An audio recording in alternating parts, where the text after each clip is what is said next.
The death of God is about the drying up of a horizon of meaning and of a whole form of human life.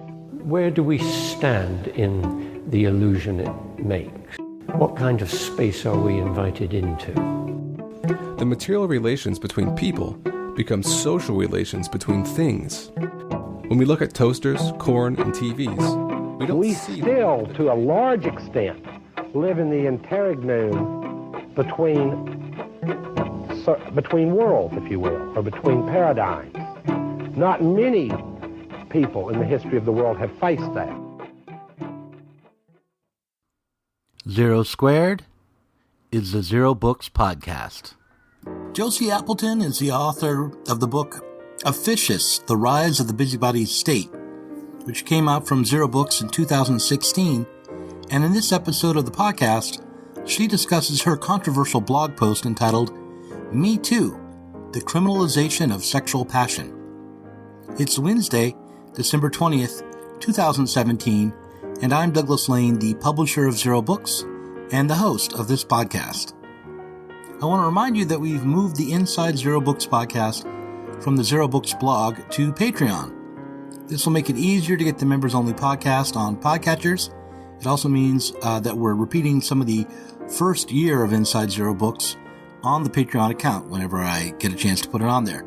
If you've missed Inside Zero Books in the past, you can listen to it now, and you can also catch the new Inside Zero Books podcast every week, every Saturday or Sunday. If you haven't already, you might pick up Anselm Jappe's The Writing on the Wall, or Stuart Walton's Neglected or Misunderstood, introducing Theodor Adorno. A perfect Christmas gift for the leftists in your life might be Kill All Normies by Angela Nagle.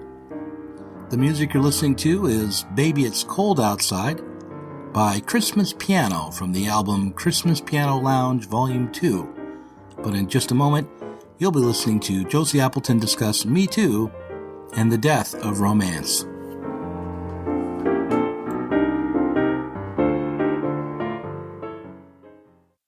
You are the author of Officious, The Rise of the Busybody State, and now you're the author of The Criminalization of Sexual Passion. Because you're an author at Zero Books, and for no other reason, I shared a link to your blog post on the Zero Books Facebook page, and I don't think it's the most controversial thing that we've done. No, it's probably not even the most controversial thing we've done this year, but it did get quite a number of comments.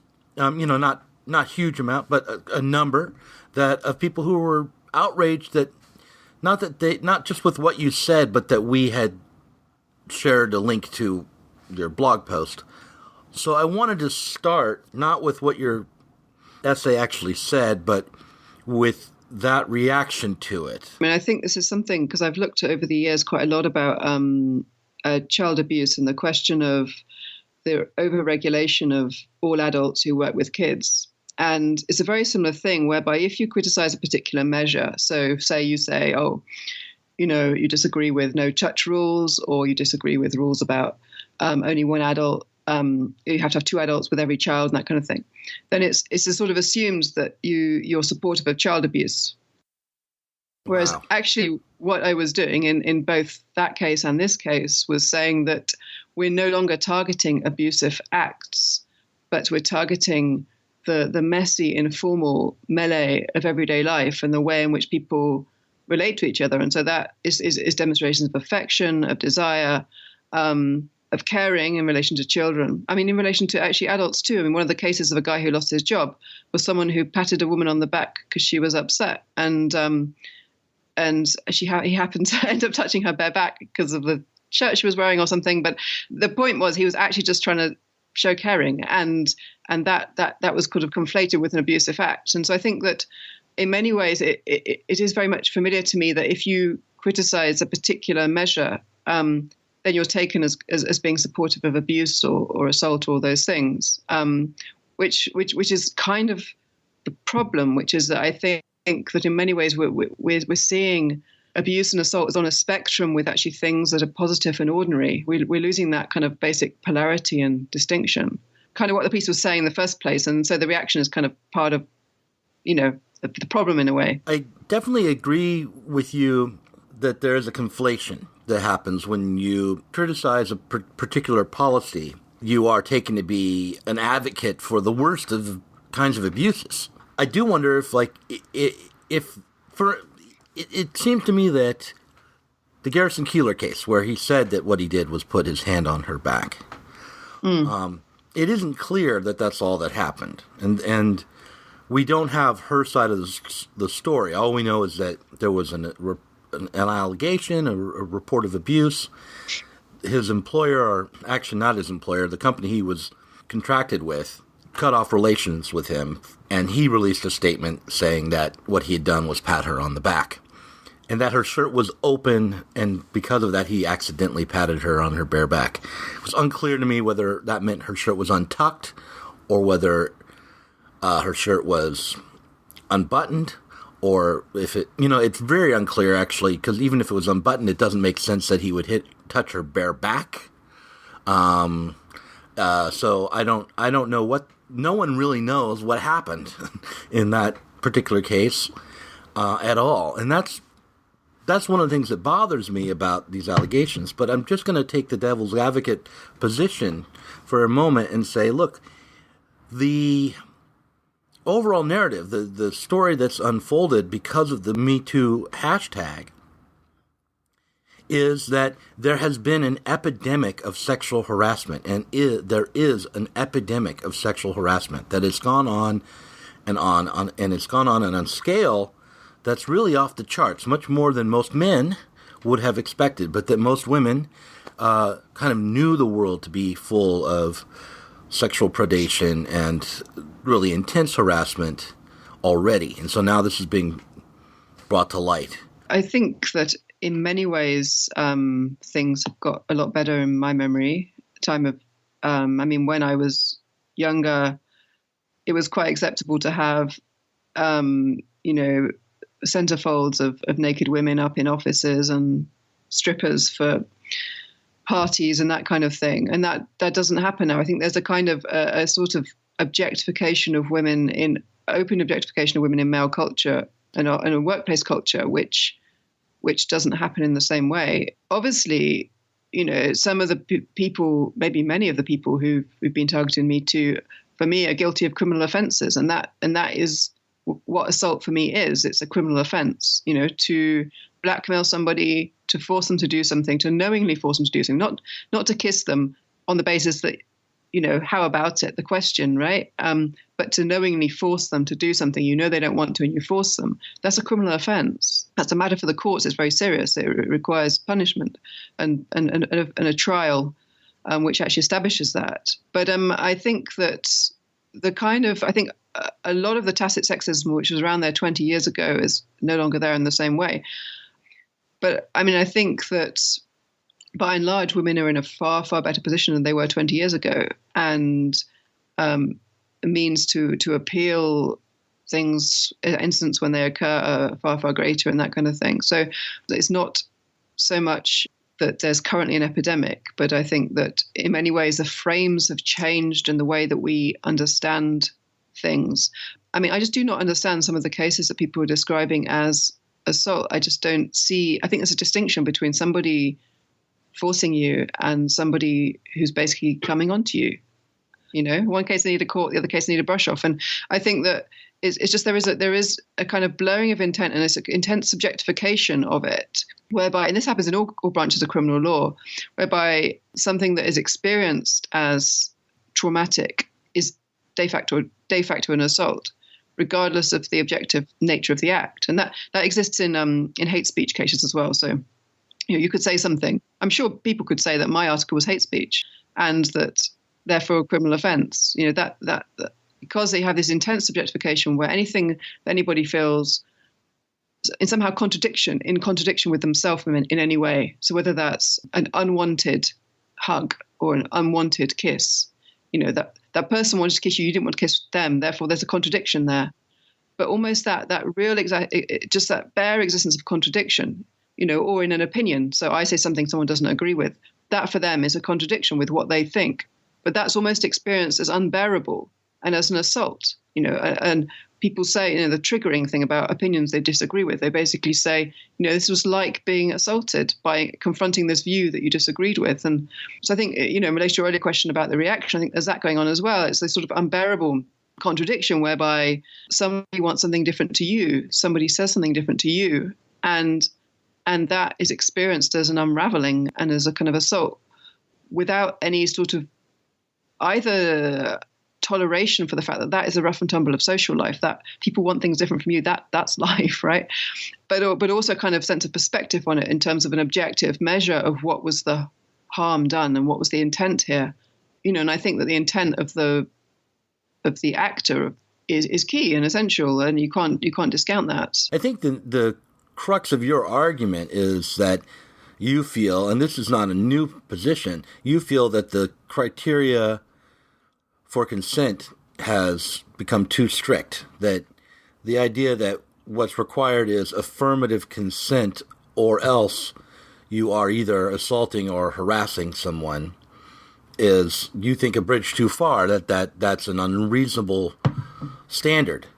And the reason why would be, it flies in the face of real life necessary sexual interaction. I've gone on dates. It's been a long, long time, but I mean, over 20 years. But when I was dating, I remember it was always some sort of maneuver. First of all, just to get it established that you were on a date was sometimes a difficult thing. You asked someone you knew and liked, and to go to a movie, they said, "Oh, sure," and then you ended up there. This has happened to me, quite sadly. This happened to me, and I took the girl to the movie, and we're in the movie theater, and I'm getting this vibe from her, like it's just dawning on her that we're on a date, and I try to put my arm around her, and that doesn't go so well, and so and by the end of the night, it's quite clear I'm not getting a good night kiss, and we're not dating. When I tried to put my arm around her, I was testing the waters. I kind of got a vibe that this wasn't going to work, but I did it anyway just to test the waters. Okay, and I didn't force anything, and I didn't leave my arm around the back of the chair for very long. It's that yawning, I'll put my arm around you kind of thing. Didn't work at all. Something I saw on TV. But now I'm not sure that would be harassment or not. I mean, today. Yeah, I mean, very much so. I mean, I think it's a kind of, I think in a way what we're criminalizing is not assault, but almost like the unscripted interaction. The way in which you ask a question, you test the waters. You don't know what the other person wants. Maybe they don't know what they want. Maybe you don't know if you want to be kissed until you are kissed. I mean, that happens, right? You think you shouldn't or whatever, and then actually whatever. So I mean, there is that kind of. I'll tell you another story from my teenage years. Yeah, please do. One more story from my teenage years. I was with a girl. We were wrestling. Yeah, come on. This is teenage years. I decided I'm going to try to kiss her. When I do, she reacts like she's shocked. She moves away. So that was the end of that. Then later, she tells me, I was just surprised. If you tried again, it would have been fine. Now, I didn't try again, right? And after she told me that. But that was a very uncertain situation all around, and for both of us, right? So she wasn't sure what I wanted. She wasn't sure even what she wanted. And then later on, it became a little clearer. Actually, it never became particularly clear. And so that's how that relationship went. So especially when you're young, I think these things are hard to negotiate. It's not so straightforward. And to simply ask often enough is going to just get an automatic no. It's also kind of creepy. I was in a debate, and there was a young woman who said she was talking about one of her friends, and she was at a party with a young man, and they went off into a room together, and they're making out and stuff, and it was all going very. And then the guy said, just to be clear, are you consenting to sexual relations with me? And at this stage, she completely freaked out because it was creepy, right? Saying it like that was creepy. And right, if she had said yes, did that mean she couldn't decide no later on? Well, it wasn't so much that, but I think she was and was showing that. And then he said that, and it was just like everything went cold, because it's like, well, it's like a clinical procedure. We've got a deal here, right? So, yeah, right. It's like the whole reason you're doing this is because you think you're simpatico, you think there's some chemistry. But if it's an official agreement, then there's no real chemistry. You don't really exactly. I mean, it's creepy, that kind of statement. And I think because in making it explicit, you turn it into something else.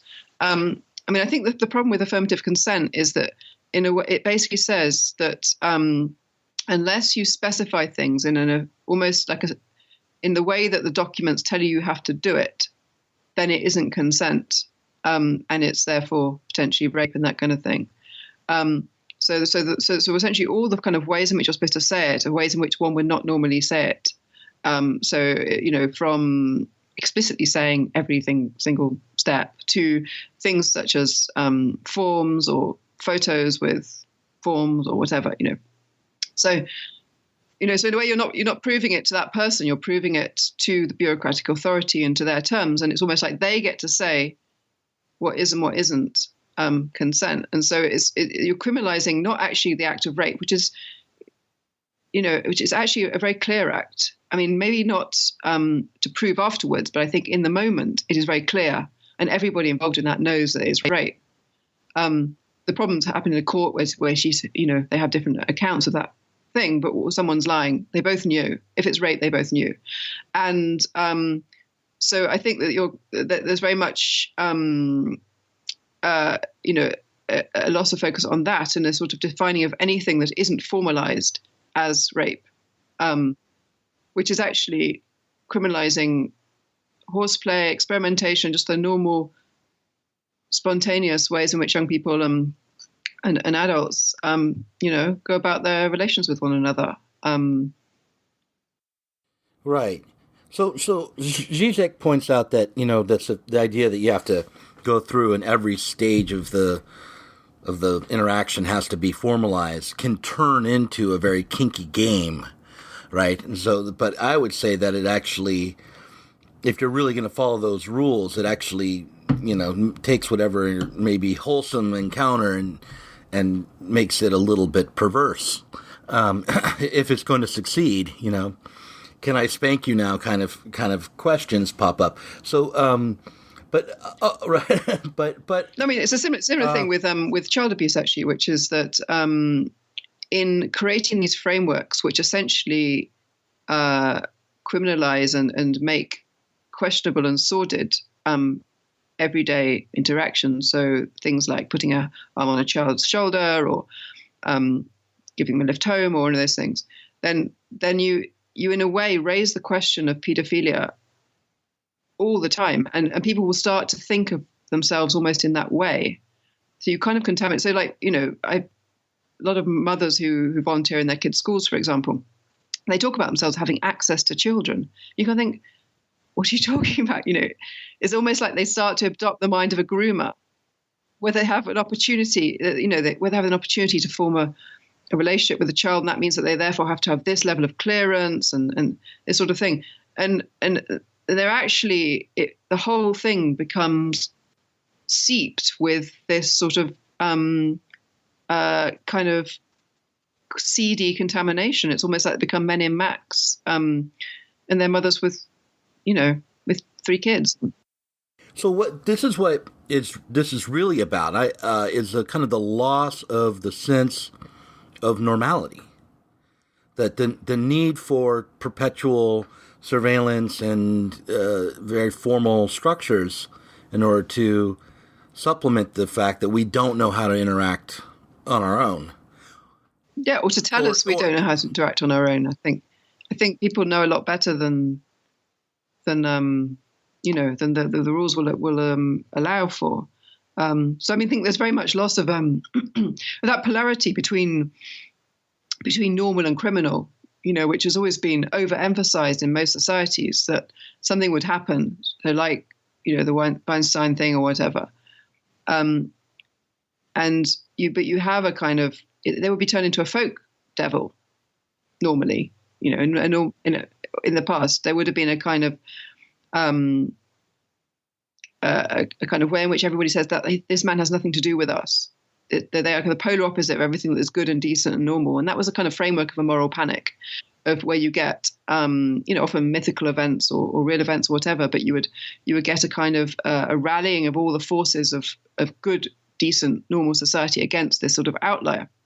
So societies in the past have always overemphasized that kind of polarity between normal and evil, or good and bad, or criminal and decent. I think now it's kind of perverse in a way, in the way that something happens, and this happened with Ian Huntley, who in England he basically abused and murdered 2 children in his school. Something like this happens, and he didn't get made into a folk devil. There was a way in which he implicated everybody, and there was a way in which I think there's part of that dynamic in the Me Too thing, which is that it's not just about him or about these particular individuals, that it's a cultural experience, it's a collective experience. And even if you have to sort of mine to really the most minor event, then it's sort of almost lumped together as part of the Weinstein phenomenon, basically. So I think there's a kind of way in which, rather than draw those lines, which is what every previous society has done, it's like we don't draw any lines at all. It's the perversity implicates everybody, and there's a way in which perversity is sort of seen as being derived from normality almost. So from male desire, from unregulated relations, from the gaze, all this kind of stuff is sort of seen as the origins of the perverse almost. So you lose that kind of polarity.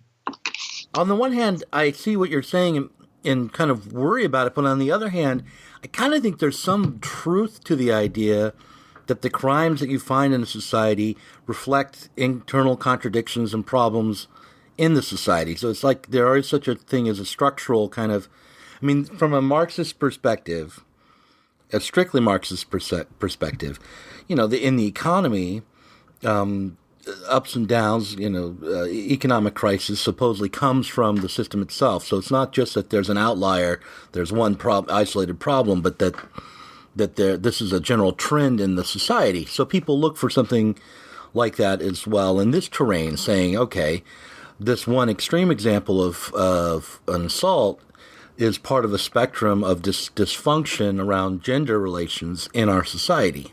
And we have a social problem that everyone is implicated in because everyone is supporting and reproducing this society, which needs to change.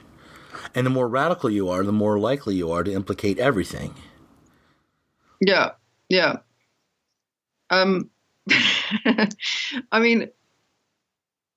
That is.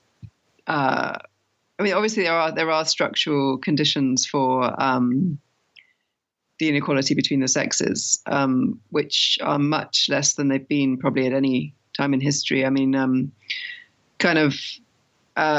Before the rise of property, actually, the relations between men and women were much more equal. And there was very much a division, a very clear division, but it wasn't a question of power or ownership. And it was only with the first civilizations that you have things like the enclosure of women, women as property, the denial of women of rights to go out without a chaperone, that kind of thing. So there was a way in which I think Engels talks about in the family, he talks about the victory of the male sex over the female sex. And basically the point at which there's property, that's the point at which you get a shift from matrilineal to patrilineal and that kind of stuff. So there obviously are structural conditions for the inequality, and that has continued through, particularly through the division of labour and women's consignment to the home, women's predominant bearing the labour of childbirth and child raising and that kind of thing. So I think for me, those would be the sort of, in a way, the Marxist structural analysis of the dynamics of power would be the things that probably feminists would have looked at more in the 70s, which would be things like childcare, particularly childcare, actually. I mean, that's sort of the main structural inequality. And certainly, friends in terms of careers and that sort of thing, it's the main thing that means that someone takes 10 years out and someone doesn't. And I think that all the previous barriers that existed for women's advancement, so, they couldn't go to university, they couldn't go out to nightclubs and that sort of thing, no longer exist. So, I mean, I think for me, I would look at those structural forms of inequality, and I think that they have become much, much less recently. It's just, I've never particularly thought of, and women of my generation, I don't think particularly thought of there being particular barriers that entail to you as a woman, which 100 years ago was absolutely remarkable that you would think that. So, I mean, I think that, overall, I mean, things are so much better than they ever have been. I think, in terms of the degree of power of a husband over a wife, or only 70 years ago women couldn't inherit estates and that kind of thing. So, I mean, I think structurally things have improved vastly, and I can't see that people would not recognize that. I wonder if the problem is that we've run up against a division or a power imbalance in society amongst a certain sector. Anyway, I don't think that this is the primary problem for working class women, because working class women don't have careers. They have jobs. So, taking 10 years out of a job where it was never going to lead to anything but the job that it is anyway, is no big, great sacrifice career-wise, right? But in the class of people, the middle class people, say, there is a big difference between how far a woman can go in her career and how far a man can go in his career, given this inequality around child rearing. But it seems to me that there is no easy solution to this question, and that in the last couple of decades, there's been, for a time, there was a real movement from women to try to get back into the home and to be closer to their children. At least I'm in the Pacific Northwest, so I'm surrounded by hippies, so maybe these are all just, throwbacks, but there was movements for attachment parenting and an emphasis on breastfeeding and co-sleeping. Oh, goodness. How to make it more of a job than it already is.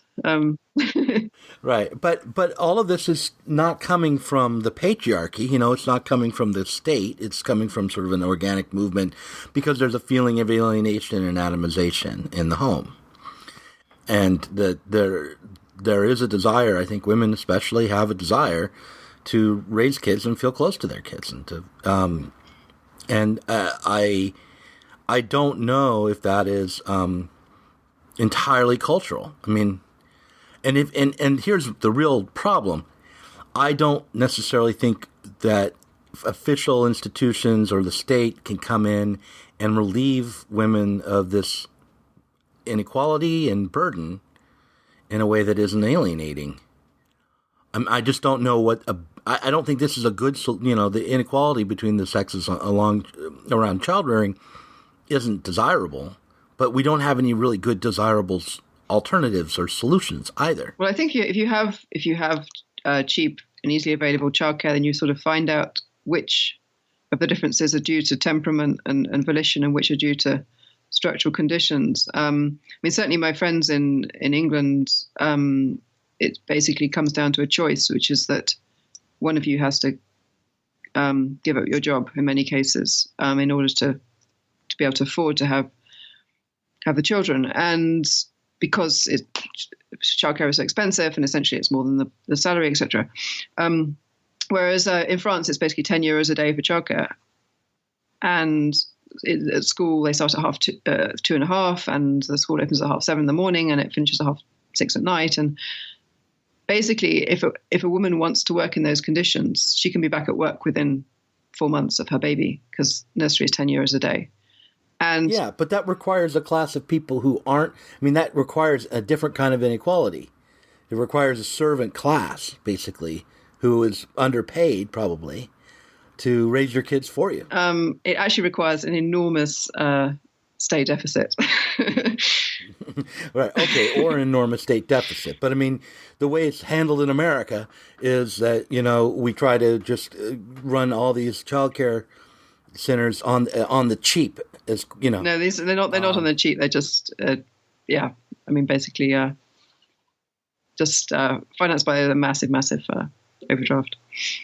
I mean, so everyone is basically becoming like the old aristocracy where the nannies are raising their children for them. Yeah. That's yeah. Right. But I think in a way, if you have that option, then you decide, you make the choice. And I think that in many ways people don't feel either choice is ideal, but, some people essentially decide to give up work entirely and raise their kids, and then they miss work, and some people never see their kids and miss their kids. Ideally, you don't have to make that choice, right? Ideally, you have some kind of more flexible arrangement whereby, where you can work and see what you feel to be enough of your children. I think in a way, if you don't have those forms of provision, which you certainly don't in the UK, then you don't ever find out what essentially people would do ideally if they had that choice. And lots of women just don't have that choice because essentially the childcare is so expensive. So I think there are those structural inequalities do exist still. And for me, that would be more of a focus than the fact that someone tried to kiss a woman outside of a pub. I mean, it's like, that is not, of course, that person genuinely thought that woman was, up for it and liked her, and he was wrong. Yeah, he was wrong. And it's not always easy to know in advance, as you said, from your teenage accounts of events and things. And that is just life, and that's the nature of that interaction, and you can't have it any other way. You just can't. And so I think in a way we're the inequalities that do, such as they do exist, in a way we don't talk about those anymore. We talk about and we don't accredit assault or rape with their due seriousness, because we're talking about all this other stuff about someone trying to kiss somebody. How much you pay? It's none of our business. £2.50, £3 an hour. How much? We don't have a chop. No, but when you did use them, what did you pay? It's completely different. £1 an hour. £1 an hour? Talk about the popcorn in a kettle black. Yeah, well, I don't spout about exploitation. I don't spout about equal opportunity and feminism and all that bullshit. It's not bullshit. Let's talk about the weather. It is bullshit. It's complete unadulterated bullshit. You're paying some poor downtrodden cow £2 an hour to look after your child. That's enough. Your child, the thing that means most to you in the whole world, £2 an hour, and you've got to clean it. Oh, we'll talk again when you're sober, okay? You've got to clean it. You've got that black woman that comes to clean the house. Of course, ideally, she should be a Filipino. She's black, so that's okay. Excuse me, sir. I will not drop it. Am I right? Yeah. So how much do you pay? The going rate. £2.50. £3. We all know the pounds an hour. She could make more than that in sunny South Africa. No, she wouldn't. So you pay this woman £3 an hour to clean your house, so you can go out and teach women's studies for 20 quid an hour. Do you not think that's just a teeny wee bit hypocritical, eh? Because you up on the podium talking about equality and freedom and feminism, and she's at home with her arm halfway down your lavatory. You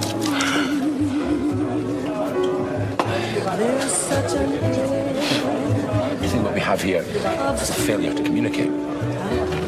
I'll pay that by cheque. I'm sorry, sir. I can't take checks up to 50.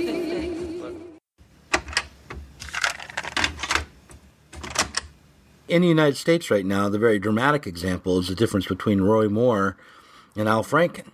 Mm.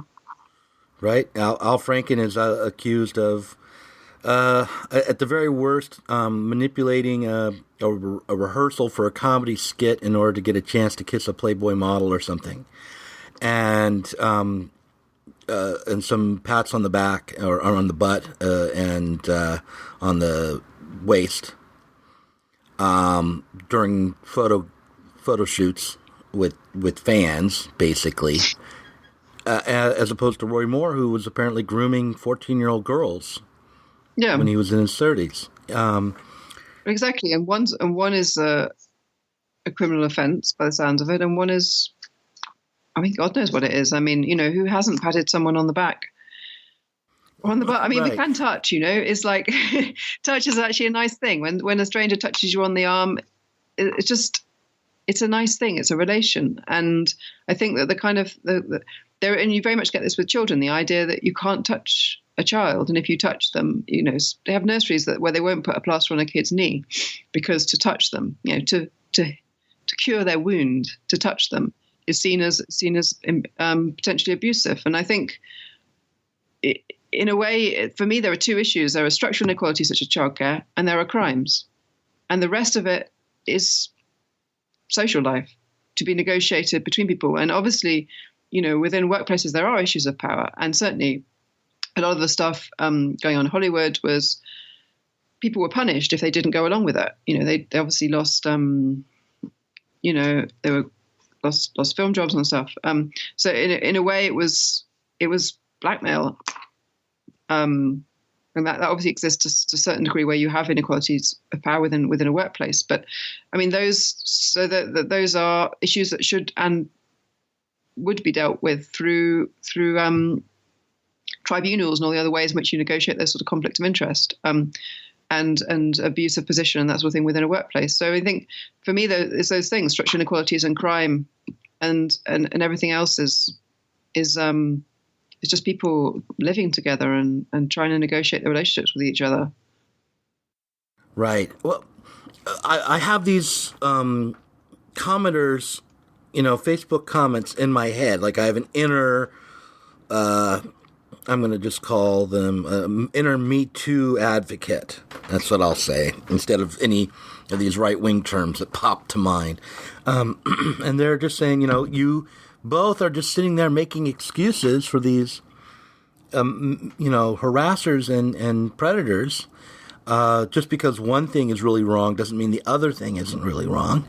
And I mean, the point here, I guess I'd want to raise just to be the devil's advocate, is it is possible for, and it happens, that what in one context might be a normal social interaction, a pass, for that to become harassing and inappropriate in another context.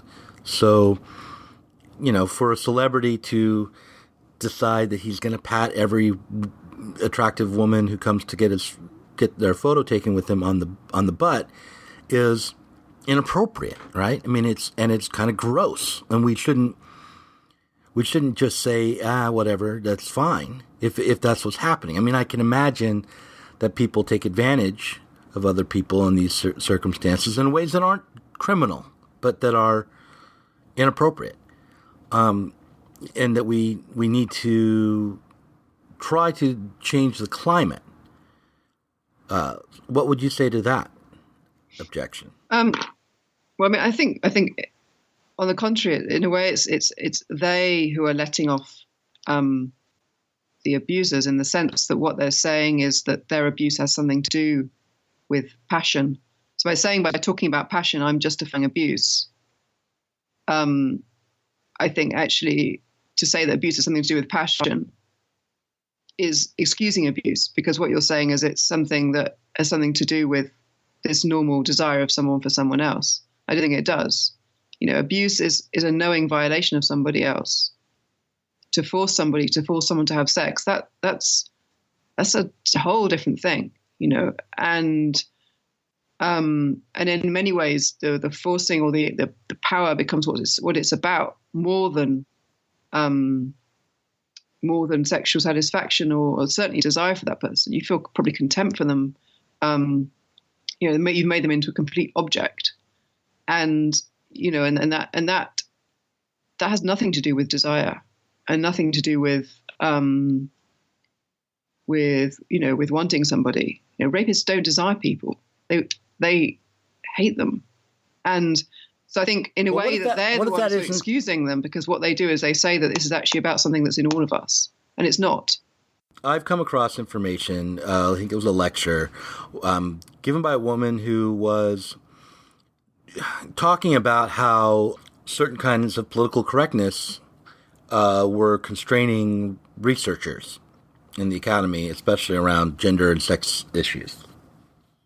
And she said the stats show that actually attractive young women are more likely to be victims of rape than, say, middle-aged women.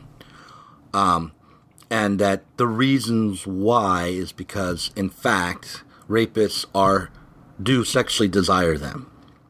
That it's not, that sexual passion and rape can't be cleanly disconnected, according to her research. And the district attorney said, we're trying to figure out whether or not there was any pre-existing relationship between this guy who did this and the girl who was the victim. And the reason is because we know that if we go to court, juries are convinced by defense attorneys that rape is about power, not about sex, because that's what the feminists have pushed. That rape is about power relationships, not about sex. It's not about sexual relations, it's really about power. And if we can't show some power relationship between them where he wanted power over her, we can't adequately prosecute some of these cases. And so Palmer was shocked. He said, you're telling me you can't tell a jury that sometimes guys do this for sex and they end up killing a girl because they're covering up a sexual violent act. You can't convince juries of that? And he said, no, in many cases, if we can't convince the jury that, in fact, the rape was about some sort of power issue, we can't get a conviction. So Palmer was horrified by this and decided that he would go back to graduate school and look at the potential biological bases for rape, or at least look at the sexual components of rape, to try to help people understand that some men rape for sexual gratification. That doesn't mean it's okay, but that is the motivation, is sexual gratification. And so he teamed up with Randy Thornhill, who had been interested in the same issues, and they published this book together. When they published the book, which did have stuff that was challenging in it, for example, they provided data showing that rapists don't randomly pick women off, that they in fact tend disproportionately to pick off women who are conventionally attractive and who are of fertile age. And that was read as saying that the rape victim somehow deserves it because rapists don't equally pick off rape victims. That stuff in the book got portrayed as being an apologist for rape, and so all these people who felt that these were the enemies came after Palmer and Thornhill, never having read the book. They were subject to death threats. They told me about having to be taught to look for bombs under their cars. There were death threats left on their answering machines at home, which their kids were hearing. This was really, really horrific. And so it was actually useful to me to hear this story because I thought, I didn't actually have it that bad. So they had it much worse than me. Well, I mean, I think when I said desire someone, I didn't mean that you wanted their body in the same way that when you put your arm around your hopeful, you wanted them as a person, right? So that means that if they don't want it, then you don't want it either, right? So that's you don't want to force them, and something that would be forced would feel horrible. So, I mean, I think that's when I talk about desire, I'm not saying, in the way that you would desire a porn model or you'd look at something on the screen and think, yeah, I'd like to fuck that. I'm talking about desiring a person and that, the sort of things you describe from your youth and the sort of things that, some of the kind of come-ons that have got this kind of reaction. There was no intent to force somebody. It was basically a question. And, I think that the answer, I mean, there was a case with the defense secretary who, in the UK, who lost his job because he basically put his hand on a journalist's knee and then tried to kiss a journalist, maybe something. I can't remember the exact kind of boring, minor mundanity of it. But anyway, with the journalist whose knee he put his hand on, basically said, if you do that again, I'll knock your lights out. And he did. And he said, I'm very sorry. And that was the end of that. And she thought absolutely nothing of it. Basically, he was asking questions. He said no. Right. No. I mean, he was asking very assertively a question, maybe a little bit inappropriately. And so because of that, she gave a impolite response, but that was it. Yeah, but I mean, actually, I think she would have said a little bit tongue in cheek because they remained friends and they carried on with the conversation and everything. It wasn't that she was she said she found it mildly amusing. Basically, that sort of incident is not, and that could easily work the other way around in terms of men and women. And, it's really not unprecedented or rocket science to deal with. And I think in a way we're making something more complicated than it needs to be, which is that if you have a negotiation, then it's not that the document says what's rape. It's like the woman says, actually, no, I don't want it. Like, get your hand off, or I don't want to kiss you, or whatever it is. And that should be that. And the person says, I'm sorry. And if they don't say I'm sorry at that point, then yes, you move into something else. But if they say, okay, no problem, then that should be the end of that. So, I mean, I think that there's a way that there's a sort of a very strange, I don't know, it's a strange distancing from what we must all know to be the reality of relationships and experience, and the way we negotiated things and the way we do negotiate things, and the kind of way in which events are described bear no relationship to what we must all know to be true about what happens when you're in that sort of situation. Who among us could not be fired, really? Well, certainly I could, but not for that. No, but I mean, be fired at will.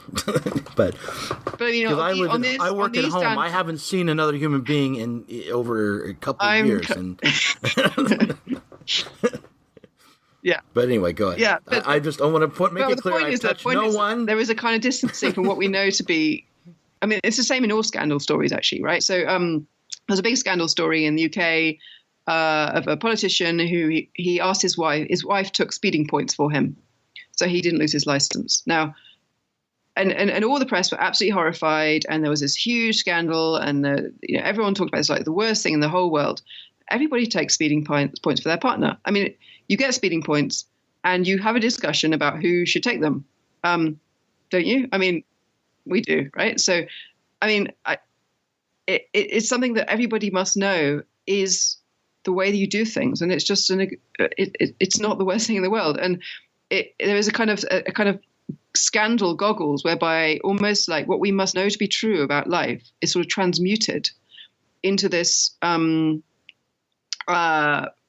sort of strange framework which is almost necessary in order to hold someone up for censor, in order to destroy them, and it's almost like our kind of opposition to them becomes the way in which we feel good morally or whatever, but actually we must know that this is not a big deal, and that it's so different from things that are a big deal, which are extremely important and should be prosecuted much better than they are prosecuted. So I think in a way you do not help a victim of abuse by throwing an unwanted kiss into the basket. It is not the same thing, and you completely downgrade what a rape is or what an assault is by putting that in. So I think there is really a need for boundaries and for lines to be drawn, whereby you have a sphere of ordinary life and the way people normally negotiate and you normally relate, and then you have things that are outside that, which involve forcing people to do things they don't want to, that they don't want to, and you carry on anyway. And that's something completely different. There is the case where you're an employer and you're trying to kiss an employee. And I believe that in that circumstance, what is a normal social interaction and normal negotiation, it becomes harassment because of the power difference and the ability for the employer to abuse. Yeah, I mean, that can be the case if someone is basically saying, kiss me or you lose your job, or kiss me or you don't get the promotion. But even if they're not, I think that they should not. I think that it's legitimate for that kind of action. For instance, even a reciprocal relationship, say, for instance, like between Bill Clinton and Monica Lewinsky, from my perspective, would be grounds for dismissal if he wasn't an elected official. That would be inappropriate behavior in the workplace and harassment. Sure, but how old was she? I mean, she was 21. She was old enough. I mean, she was an adult, but she was an intern, and he was president of the United States. And it was, there was an unequal power relationship there to such a degree that, to say it was coerced is probably wrong. To say it was unprofessional and thereby worthy of putting your job at risk, I think is not. I don't think that the employers have to hold to the standard of criminality or coercion even in order to enforce laws around harassment that are about controlling the climate of the. I mean, I think something that is at all, yeah, sure. I mean, something that is at all coerced, whether that is actual coercion or whether that is just coercion by implication, which is, if you want to get on, then you better do this or whatever. That is very much, a sackable offence for me. I mean, there are lots of cases of love across power lines and status lines. Emmanuel Macron is still married to the teacher he met when he was 15, 30 years ago or whatever it is, right? Now, there was and I know someone else who's happily married to her teacher. There is a great inequality of power in that relationship. My mother is currently with her former boss, who, she's largely in charge of in all other respects now. But, the point is these things happen. People are people. You're in a workplace, you're in a school. Yes, there's a hierarchy, but also people are still individuals in that context. And people are attracted to each other, do fall in love, etc., across those lines, or maybe they just have flings across the lines. Who knows, right? So I think that just because you have a hierarchy, then it doesn't mean that people stop being individuals or human beings within that hierarchy. And so I think that certainly any kind of coercion, any kind of abuse of that power should be a sackable offence. But we also, there are so many cases that it's just, people are also still people in those positions. And I know very many very important and, valuable relationships that have come from that kind of context. So I wouldn't be so black and white about it in that respect either. I think that, we're not the Chinese Communist Party in terms of hierarchy and what that means, turning people into, tools of status. At the end of the day, as things are more fluid and hopefully people get a chance to relate more sincerely and equally across those lines of status than they would within a kind of very strictly traditional hierarchical culture. Well, my feeling at this point is that I don't know what the right answers are to these questions. And I suspect that most people, when interrogated, are going to be coming to positions where there's some gray area, that some terrain that's unknown, and that we need to be able to discuss this in a way that's maybe confrontational, in which some people are going to be uncomfortable on both sides, without criminalizing the other person just for talking about the issue and having a difference of opinion. I mean, that sounds cliche and sort of trite, but I think it's actually very important to be able to talk about these things deeply, because sometimes what you're talking about on the surface isn't what really is the source of the problem. And so you have to kind of get through all these different contradictions and problems in order to get to the source of the problem. No, I very much agree, and I think that this issue has so many issues, are very difficult to discuss openly from a point of view of the reality of human relationships and interactions. And I think that a lot more free speech and confrontation of different opinions is definitely a good way to go to start with. what worries me the most, like the thing that really bothered me that happened during this recently, was the way in which a few entertainers who I liked, and to lesser and greater degrees, were not only accused of sexual harassment.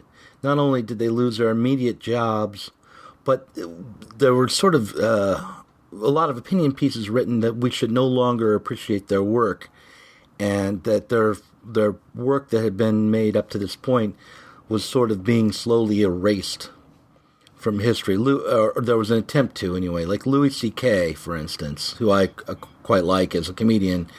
His what he did was sort of gross just on the face of it.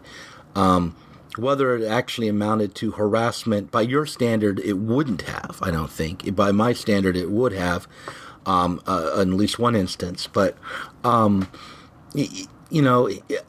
fact that he's now a non-person, not just that he's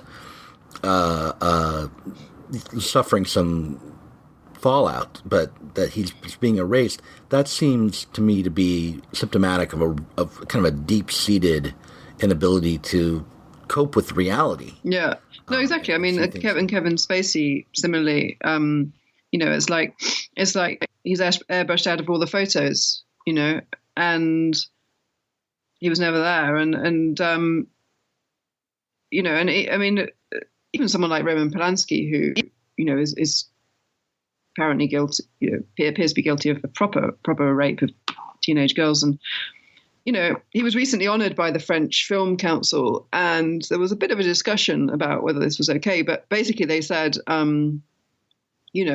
his work stands apart, and I think in a way they were right to do things. There's one job for the Film Council, another job for the courts, and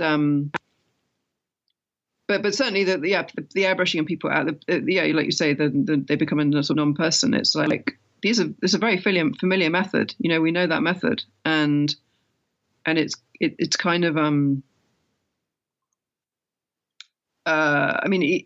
the Rupert Myers case in the UK and the Sam Chris case, in a way, they kind of got the same treatment in a way, and much more minor kind of incidents, but they disappeared from public life, and it is, that is quite scary for me that happens in that way. Sam Chris is an interesting case because depending on just a few changes of adjectives, his story sounds a little bit like mine, where I put my arm around this girl at a movie and she didn't like it. I mean, she didn't even have to tell me no or say I'm uncomfortable or anything like that. It was just like there was no response, right?